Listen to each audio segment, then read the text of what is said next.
O vereador José Roberto Martins Segala abordou, junto à entrevista com a imprensa aqui na cobertura da Câmara Municipal de Bauru, da sessão, sobre vetos do prefeito. Um deles que altera a composição e consolida a legislação do Conselho de Defesa do Patrimônio Cultural de Bauru, o CODEPAC, e outro que trata da obrigatoriedade de publicidade da relação de médicos plantonistas nas unidades da rede pública de saúde do município. Esses vetos serão apreciados pelos vereadores nas próximas sessões legislativas. Veja bem, vetar é um direito do chefe do Executivo. Ele tem duas possibilidades, ou ele sanciona ou ele veta. E o veto tem que ser ou por ilegalidade ou por desinteresse público. Ele entender que aquilo lá não é do interesse público. No caso, o prefeito tem alegado vício de iniciativa. Ou seja, dizendo que os projetos de lei que nós temos encaminhado para ele deveria ter partido dele. Ora, se ele não disse que o projeto de lei é ruim, não atende o interesse público, e se ele não disse que o projeto de lei é ilegal por outros motivos, tem uma solução muito simples. Pegue o nosso projeto de lei e devolva para casa como sendo um projeto de lei dele. Ele não faz isso. Isso que nos deixa inconformados. Por quê? Porque se o projeto de lei é bom, nós vamos ficar sem ele. Uma vez que ele não sanciona o projeto de lei, vai nos obrigar a derrubar o veto, não é? E aí nós fazemos a sanção do veto, só que em seguida ele vai entrar com uma ADIM e vai questionar a inconstitucionalidade disso. E nós vamos ficar sem a lei que a gente está querendo implantar na cidade porque entende que é boa. Nós temos um problema muito sério, por exemplo, no município de Bauru, com a questão dos prédios tombados.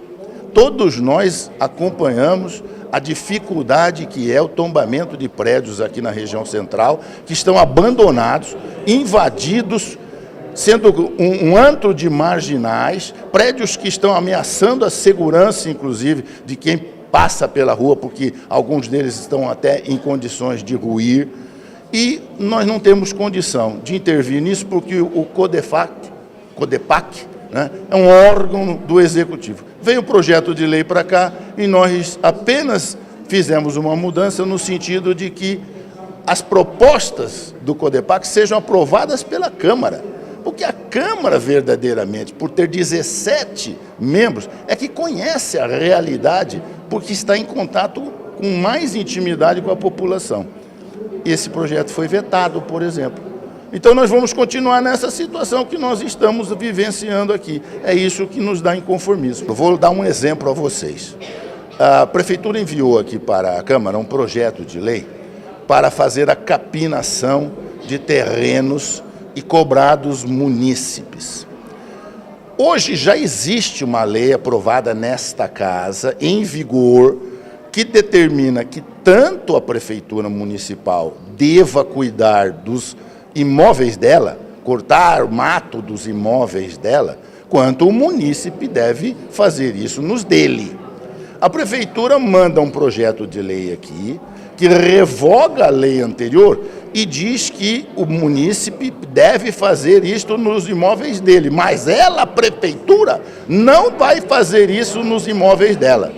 Ora, é um absurdo a Prefeitura exigir de todos nós que cuidemos das nossas coisas em benefício do interesse público, mas ela não fazer isso com seus próprios imóveis. Não tem sentido isso. Então, o que fizemos? Eu fiz uma emenda aqui, introduzindo o dever da Prefeitura, como já existe hoje. Hoje já é assim. Ela está querendo se eximir dessa responsabilidade. Aí vem a pergunta, eu posso fazer isso? Não posso. Por quê? Porque estou criando obrigação para a Prefeitura. Tá certo? Então eu tenho plena consciência de que isso é vício de iniciativa. Eu tenho plena consciência disso. Mas qual era a expectativa? Que o prefeito percebesse, reconhecesse, mudasse o projeto e fizesse o projeto para que ele também, Prefeitura, tivesse esse dever. Não, ele prefere vetar o projeto. O que vai acontecer? Eu vou convencer os nossos colegas aqui a derrubar o projeto de lei, porque aí fica em vigor a lei atual que obriga a Prefeitura. Só que, infelizmente, na lei atual, não tem a possibilidade da prefeitura limpar o terreno do munícipe e cobrar dele, porque isso está no projeto de lei. Então, veja, uma coisa boa vai ficar prejudicada porque ele não quer atender uma coisa que é absolutamente lógica, que é ele cuidar dos imóveis da própria prefeitura, dando até o exemplo a todos nós.